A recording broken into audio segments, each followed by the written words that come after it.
With the results of the 2022 elections all but over, I have been receiving more and more private messages every day since. Paano na po kami? Bakit pa po kami mag-aaral ng batas kung ganito at ganito ang estado ng ating lipunang ginagalawan? Paano pa po kami lalaban kung parang wala na talagang pag-asa? In tonight's episode, allow me to share some of my personal stories. Allow me to share our struggles in the olden days and how we have moved forward.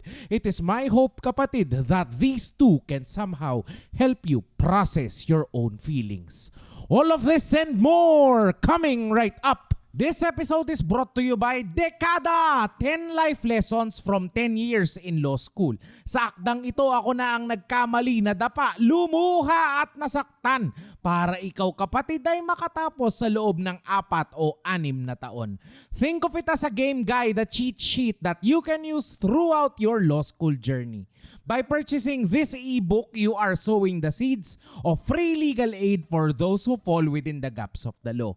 With your help, we can bring the law to the people and more people to the law.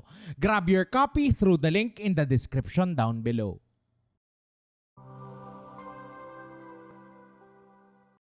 Hi, my name is Lex and welcome to Lex in Motion. In this channel, I'll be helping you build your competence, confidence, and capability in law school. Start today by hitting the subscribe button below. New episodes are posted every Friday. Noong kami ay nakapila para sa halalan, kami ay napagitnaan ng isang middle-aged woman na naka-Louis Vuitton. Mula bumbunan hanggang talampakan, ang gara ng suot niya at ang gangster ng kanyang mga alahas. Putok na putok din ang kanyang pabango na lalong umaangat sa bawat kumpas ng kanyang pamaypay. Sa isang banda naman ay merong isang ate na mukhang pagod na pagod din. Hindi lang doon sa maliit na bata na karga niya, kundi pati na rin sa isa pang anak niya na kumakapit sa laylayan ng kanyang damit, sabay nangungulangot na lang dahil yamot na rin siguro sa bilad at pila. Baka sa mukha ng medyo bata-bata pa namang ina ang pagod. Mukhang matagal na siyang walang pahinga. Sila siguro ang mga nanay na tuwing araw ng rest day ay hindi man lang nakakahiga ng matagal. Bagkus naghahabol pa sa tambak na labada at duming naiipon sa araw-araw. Napaisip ako sa aming pila, kapatid, iisa ang bilang ng aming mga balota. Mayaman ka man o mahirap, saktuhan ka man o sadyang nakaririwasa sa buhay, ay iisa ang bilang ng ating mga balota. In the simplest act of shading circles next to the names of our candidates, we are exercising our right of suffrage. Suffrage is the very real, very tangible expression of our democracy. It is what makes our government our government. Our leaders should not be there because of the right of succession, but because of the power of election. We choose our leaders. We have that right. Dito sa aming probinsya, nabubwisit ako sa umaga dahil sa pagpasok ko sa opisina, nadadaanan ko ang mga tarpaulin ng mga kandidato sa local elections. Sa isang stoplight, tititig ako at bibilangin ko sila.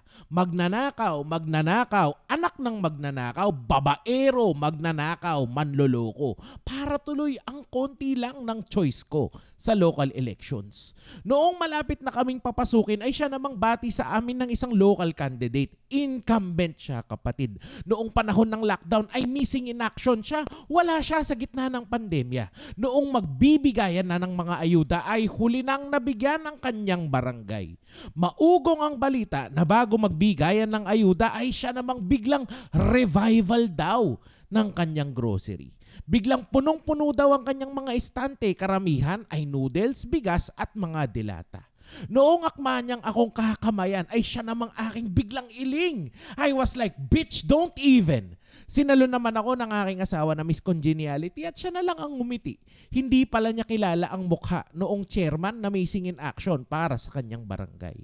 This, kapatid, is the very power of democracy. Our leaders are elected. We get to choose our leaders. In the perfect world, the basis of choosing our leaders should be facts, pieces of evidence. We deal in things that can be proven, things that can be measured, in things that we know have some basis. In an imperfect world, we can make do with conjectures.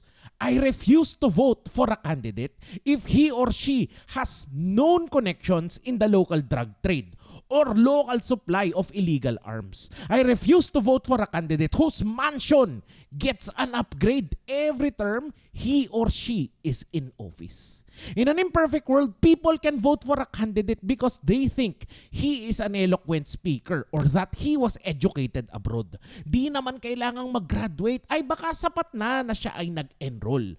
People can vote for a candidate because he or she has charisma. We see their faces plastered on TV and we think they are smart and should run things for us.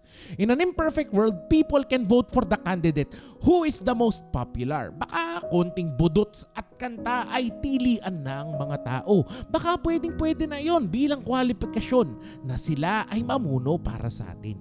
This is the power of democracy. Each and every one of us counts as one vote. Hindi pwedeng dalawa ang balota mo dahil mayaman ka. Walang bilangan dito ng voting or non-voting shares of stock. Hindi pwedeng wala kang boto kasi maliit lang ang iyong buwis na binabayaran. This is the power of democracy. We get to choose each and every one of our candidates, our leaders, people who will run the show, make things work, make the decisions that will help shape the future of our country. We get to make those choices on whatever basis that we want. These choices have been made. These choices have been noted. Labas na dito kapatid ang issue na kung ang choices na iyon ay tunay. Kaliwat kanan kasi ang mga aligasyon ng pandaraya sa halalan. May mga video ng mga balotang pinupunit, mga balotang kinukulayan ng makailang ulit ng nag-iisang tao. Naroon din syempre ang mga sobre-sobre ng pera kapalit ang iyong pasya kung sino ang gusto mong mamuno sa bansa. But where do we go from here? We live in an imperfect world where democracy, for all its awesome goodness and power, is also abused. We live in an imperfect world where the sanctity of the ballot is susceptible and vulnerable. We live in an imperfect world where people can make choices, full stop. Now kapatid, these choices have been made. Not too long ago, ang 5,000 sa grocery ay nakakapuno ng 1.5 cart. Ngayon ay parang katumbas na lang siya ng 1 karton at 2 paper bag. This is something you cannot observe on a very small scale. The same 20 pesos a few years ago that you can spend to buy your 3-in-1 coffee and your sachet of shampoo in the morning could still buy the same 3-in-1 coffee and the same sachet of shampoo. Hindi mo dito dama ang pagtaas ng mga bilihin kung kaunti lang naman ang bibilhin. The questions you are asking right now, kapatid, are the same questions we asked in 1986. These are the same questions we asked during the impeachment trial in 2000. These are the same questions we asked after Hello Garci. Yet, here we are. As someone who has been chained to a tree, handcuffed to gates, and arrested several times for protesting our political beliefs, as someone who has faced water cannons na napakadumi ng tubig, allow me to personally thank you. Salamat, kapatid. Salamat kapatid kasi ikaw ay tumindig, tumayo para sa iyong paniniwala. Salamat kapatid kasi ikaw ay nagbahay-bahay para sa mas magandang bukas. Salamat kapatid dahil ikaw ay nabilad, napaos, napagod at gumastos para sa iyong mga paniniwala. During my time, people did not care enough to do this.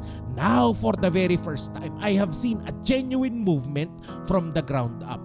Thank you for exercising not only your right to suffrage, but also your right to freedom of expression.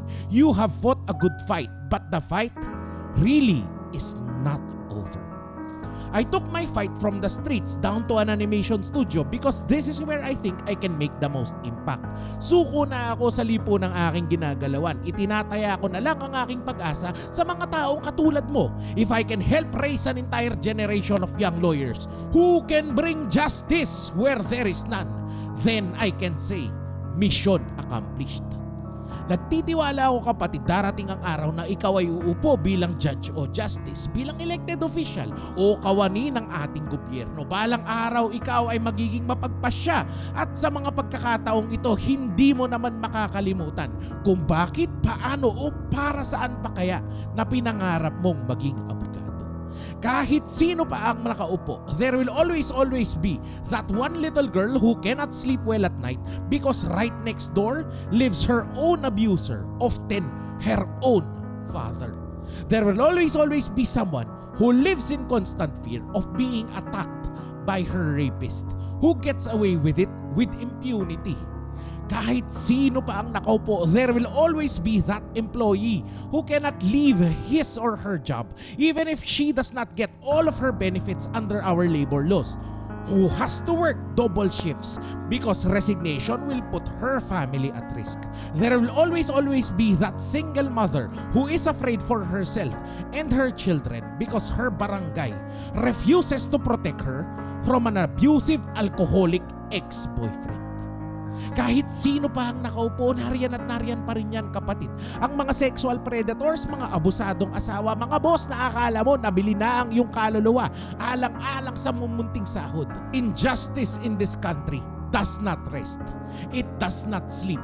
Injustice in our country continues to live on, even if we stop for a while, even if we stop to grieve our losses and weep for the future of our nation. Remember, kapatid. Remember why you're here.